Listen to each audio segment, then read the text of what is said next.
నా ఛానల్కి స్వాగతం సుస్వాగతం. ఈరోజు నేను మీ అందరితో వంకాయ పకోడీ కూర ఎలా చేయాలో చెప్తాను. సో దీనికి కావాల్సిన పదార్థాలు, ముందుగా వంకాయలు చక్కగా కడిగి పెట్టుకుని ఇలా కడిగి పెట్టుకుందామండి. సో మనం వంకాయల్ని చక్కగా ఇలా కట్ చేసుకుంటే పకోడీకి స్టఫింగ్కి బాగుంటుందండి.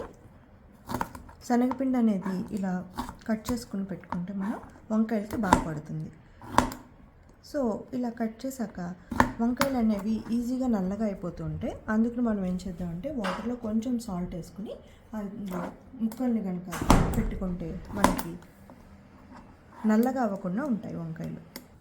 మనం వంకాయ ముక్కలన్నీ ఇలా తరిగి పెట్టుకున్నాక కావాల్సిన ఇంగ్రీడియంట్స్ చూద్దామండి. పకోడీ కూరకి ఇలా తరిగి పెట్టుకున్న టమాటాలు, ఇలా బారుగా తరిగి పెట్టుకున్న ఉల్లిపాయ ముక్కలు, అల్లం వెల్లుల్లి పేస్ట్, పచ్చిమిర్చి, కొరియాండర్ పౌడర్, కారం, కరివేపాకు, ఉప్పు, కొత్తిమీర, కాజు అండ్ ఒక 3 టేబుల్ స్పూన్స్ ఆఫ్ శనగపిండి.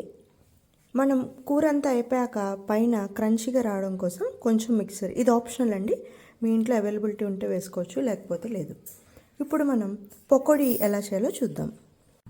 ఇప్పుడు మనం వంకాయలు పకోడీలా వేయడానికి ప్రాసెస్ స్టార్ట్ చేద్దామండి. ఫస్ట్ దీనికి మనం కట్ చేసి పెట్టుకున్న వంకాయల్లో ఉప్పు కారం వేసి చక్కగా కలుపుకోవాలి. ఉప్పు కారం బాగా పట్టాక శనగపిండి తీసి, ఇందాక మనం శనగపిండి చూపించాను కదండి కొలత మీకు. సో మనకి తడి ఆల్రెడీ మనం ముక్కలని నీళ్ళల్లో పెట్టి ఉంచాం కాబట్టి ఆ తడి సరిపోతుంది. మీకు తడి సరిపోలేదనిపిస్తే లైట్గా కొంచెం చుక్కలు వేసుకుని కలుపుకోండి. సో ఇలా పకోడీలకి చాలా గట్టిగా కలుపుకోవాలండి. ఎందుకంటే వంకాయ టేస్ట్ శనగపిండి డామినేట్ చేయకుండా ఉండాలంటే మనం జస్ట్ గ్రిప్పింగ్ కోసం అన్నట్టే కొంచెం శనగపిండి బైండింగ్కి వేస్తాము, క్రంచీనెస్ కోసం.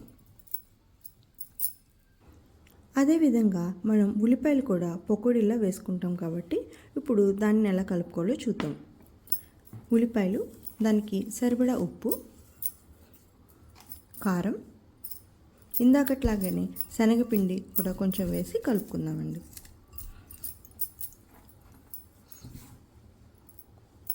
ఇది కూడా జస్ట్ అంతే అండి, బైండింగ్కి సరిపడా కాబట్టి లైట్గా శనగపిండి వేసి కలుపుకోవడమే. ఇప్పుడు మనం ఆయిల్ ఇలా హీట్ ఎక్కాక చూడండి, ఇంత వామ్ అయితే సరిపోతుంది. జస్ట్ వేడి బాగా తగిలాక సిమ్లో పెట్టుకోవాలండి.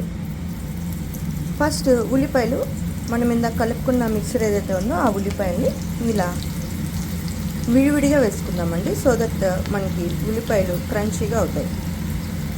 మనం వంకాయ పకోడీ రెడీ అయిపోయిందండి, దీన్ని తీసేద్దాం. ఇప్పుడు మనం ఇందాక కలిపి పెట్టుకున్న పకోడీ కోసం వంకాయలు కలిపి పెట్టుకున్నాం కదండి, సో దాన్ని కూడా డీప్ ఫ్రై చేద్దాం. ఇలా విడివిడిగా వేసుకుంటే మనకి వంకాయలు అనేవి అతుక్కోకుండా చక్కగా పకోడీ కూరకి విడివిడిగా వస్తాయండి. ఇప్పుడు మనం పకోడీ కర్రీ ఎలా చేయాలో చూద్దామండి. ముందుగా కొంచెం ఆయిల్ వేసి తాలింపు వేగాక అల్లం వెల్లుల్లి పేస్ట్ వేద్దాము. కొంచెం పచ్చిమిర్చి, కరివేపాకు కూడా వేసేసుకున్నామండి. ఇందాక మనం తరిగి పెట్టుకున్న ఉల్లిపాయలు ఉన్నాయి కదండి, అవి కొంచెం వేద్దాం ఇప్పుడు.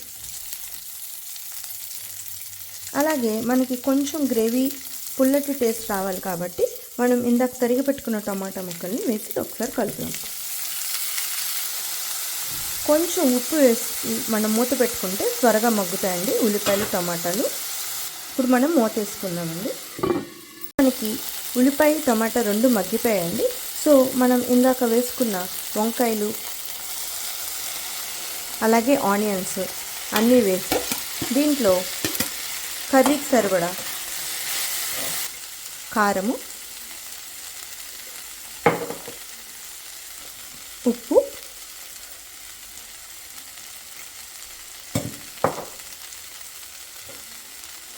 కొరియాండర్ పౌడర్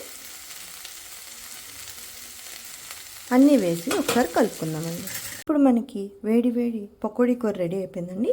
దీన్ని కొంచెం కాజు, ఇందాక మనం క్రంచీనెస్ కోసం మిక్సర్ చూపించాం కదండి,